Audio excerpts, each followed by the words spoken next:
আমরা মাঠে নাইমা মানে হইচই করব, তারপরে আমরা সেখানে সরকার কোনো বিব্রতকর অবস্থায় পড়বে বা আমরা কোনো বিপদে পড়ব, এইসব আমরা চাচ্ছি না। আমরা চাচ্ছি আলহামদুলিল্লাহ আমরা যখন মুক্ত হয়েছি মামুনুল হক মুক্ত হই। এই ব্যাপারে আমাদের মাননীয় স্বরাষ্ট্রমন্ত্রী মহোদয়, ওনার সাথেও আমাদের যোগাযোগ হয়েছে নিয়মতান্ত্রিকভাবে, যেটা মুক্তির জন্য যেটা করা দরকার সেটা আমরা ওনার সাথে করছি, আইনমন্ত্রীর সাথে করছি।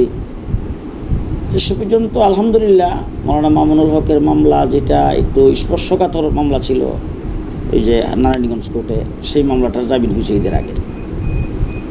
এখন তার আর 5টা মামলা রয়ে গেছে জামিনের বাকি। এই 5টা মামলার ভিতরে 3টা মামলা বোধ জজ কোর্টে আছে, সিএমএম কোর্টে আছে, আর একটা বোধ একটা না 2 বোধ জজ কোর্টে আছে এরকম। ওই মামলাগুলির ব্যাপারে ঈদের আগের থেকে আমরা চেষ্টা করতেছিলাম, এখনও চেষ্টা অব্যাহত আছে। আমরা আমাদেরকে আশ্বস্ত করা হয়েছে যে মামলার জামিন হয়ে যাবে, দিয়ে দিবে, কিন্তু এখনও পাচ্ছি না। তো আমরা একটা জিনিস চিন্তা ভাবনা করতেছি, আমাদেরও সারা দেশ থেকে মাওলানা মামুনুল হকের তো সারা দেশেই একটা জনপ্রিয়তা আছে, তার একটা সমর্থন আছে সারা দেশে, বিশেষ করে যুব শ্রেণী, তারপরে ছাত্র জনতা, তারপরে বিশেষ করে আমাদের কওমি মাদ্রাসার ছাত্র শিক্ষক, একজন শাইখুল হাদিস আল্লামা আইজুল হক সাহেব রহমতুল্লাহ আলাইহির সন্তান, আবার সে নিজেও শাইখুল হাদিস, সেই হিসাবে তার প্রতি একটা প্রীতি সকলেরই আছে। সেই হিসাবে আমাদের উপর অনেক চাপ আছে আমরা যারা কাজ করি। তো সেই চাপগুলি আমরা প্রশাসন সরকারকেও জানাইছি।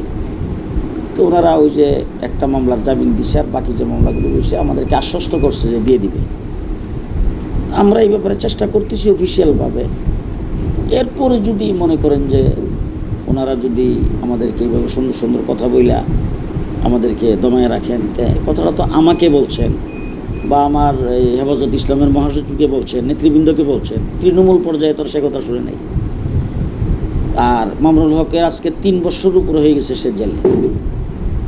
একটা মানুষ এইভাবে জেলে পড়ে থাকবে, এটা তো হইতে পারে না।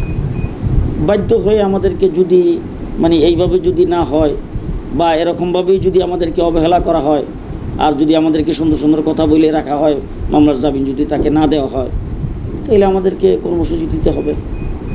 আমরা আমাদের পদক্ষেপ গ্রহণ করব, মুক্তির জন্যে যেটা করা দরকার সেটা আমরা করব, শান্তিপূর্ণ উপায়ে সেই কর্মসূচি পালিত হবে। ইতিমধ্যেই আমাদের একটা কর্মসূচি আছে সামনে।